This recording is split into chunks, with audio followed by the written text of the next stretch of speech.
चॉकलेटी बहू। सुनीता जी की बहू की उम्र अब लगभग 37 साल की हो चुकी थी, लेकिन दिखने में अब भी वो किसी 22 साल की लड़की की तरह खूबसूरत लगती थी। सुनीता जी की बहू का नाम था अवनी। अवनी की खूबसूरती देखकर मोहल्ले की सारी औरतों को उससे जलन होती थी। 37 साल की उम्र में भी अवनी काफी चॉकलेटी लगती थी और इसकी वजह से उसका पति अनिरुद्ध काफी खुश रहता था।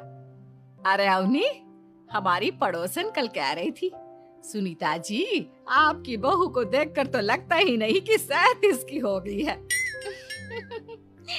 हो सकता है मम्मी जी, उनकी बहू 27 साल की उम्र में भी 37 की लगने लगी है, इसीलिए बेचारी को आपसे जलन हो रही होगी। वैसे बहू, मैं किसी से कहूंगी नहीं, लेकिन एक बात तो बता, तुम्हारी इस जवानी का राज क्या है? क्या बताऊं मम्मी जी, आप तो जानती ही हैं, मेरे पापा की चॉकलेट की दुकान थी। मुझे बचपन से ही ना चॉकलेट खाने का बड़ा शौक था। और एक बात बताऊं, मैंने अपने बेडरूम में एक बड़े से बॉक्स में बहुत सारी चॉकलेट रखी हैं और रोज कम से कम 4 चॉकलेट खाती हूँ। बस इसी की वजह से मैं इतनी चॉकलेटी और खूबसूरत दिखती हूँ। अरे लेकिन मैंने तो सुना था कि ज्यादा मीठा खाने से आदमी बूढ़ा दिखने लगता है। ये सब कहने की बातें हैं। चॉकलेट खाने से तो इंसान मीठा मीठा बोलता है और खूबसूरत दिखता है। लेकिन आप किसी से कहना मत सासू माँ। अगले दिन जब सुनीता जी अपने पड़ोस की औरत से मिलती है तो उनकी पड़ोसन फिर से वही सवाल करती है। अरे सुनीता जी, बताइए तो सही, आखिर आपकी बहू इतनी चॉकलेटी कैसे दिखती है? कल देखा था मैंने, ब्राउन कलर की साड़ी पहनकर बिल्कुल चलती फिरती चॉकलेट नजर आ रही थी। वैसे मैंने अपनी बहू से पूछा था। अब देखो, उसने ना मुझे किसी को बताने से मना किया है, लेकिन तुम मेरी सहेली हो इसलिए बता देती हूँ। अरे हाँ हाँ, बताओ ना सुनीता बहन, मैं भी उसका नुस्खा अपना लूंगी और जवान दिखने लगूंगी। और मेरी बहू, वो तो 27 साल की उम्र में ही बूढ़ी होने लगी है, फिर देखना अपनी बहू से भी ज्यादा खूबसूरत दिखूंगी।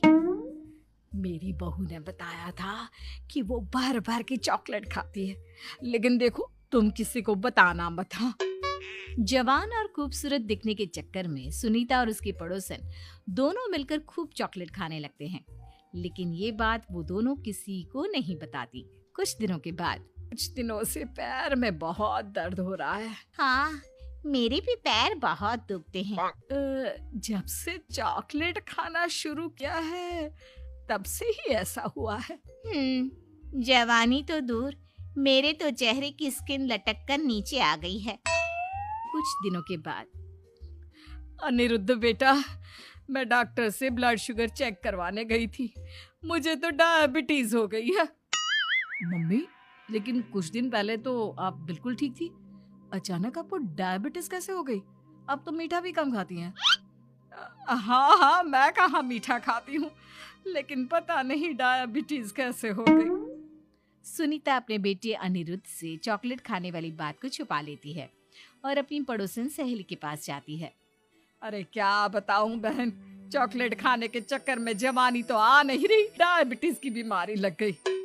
हाय रे, मेरे साथ भी यही हुआ। मैं भी डॉक्टर से शुगर चेक करवा के आई तो पता चला कि डायबिटीज आ गई है। अरे भगवान भला करे तुम्हारी बहू का, जिसने हमें चॉकलेट खाने की सलाह दी। लेकिन मेरी बहू ने कब कहा कि हमें चॉकलेट खानी चाहिए? उसने तो ये बताया था कि वो चॉकलेट खाती है। लेकिन अब हम क्या करें, हम दोनों तो जवान दिखने के चक्कर में बीमारी की चपेट में आ गए।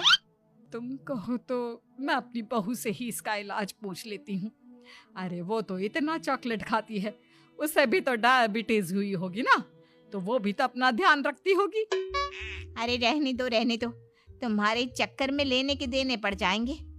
जानती हो, हमारे मोहल्ले की सारी औरतों को डायबिटीज हो गई है। अरे लेकिन उन्हें कैसे डायबिटीज हो गई? यह कोई छूत की बीमारी थोड़ी ना है। बुरा मत मानना, वो तुम्हारी बहू का जवान दिखने वाला नुस्खा मैंने उन सबको भी बता दिया था। हाय रे, ये क्या कर दिया तुमने? मोहल्ले की सारी औरतों को मीठे की बीमारी लगा दी। अरे लेकिन अब क्या होगा ये बताओ। होना क्या है, जवानी तो दूर, अब बुढ़ापा जल्दी आ जाएगा। और फिर अगले दिन, मम्मी जी, मैंने सुना आपकी शुगर बहुत हाई आई है। हाँ बहू, अब मैं बीमार ही रहूंगी, पूरी जिंदगी ऐसे ही कटेगी। अरे मम्मी जी, लेकिन आपने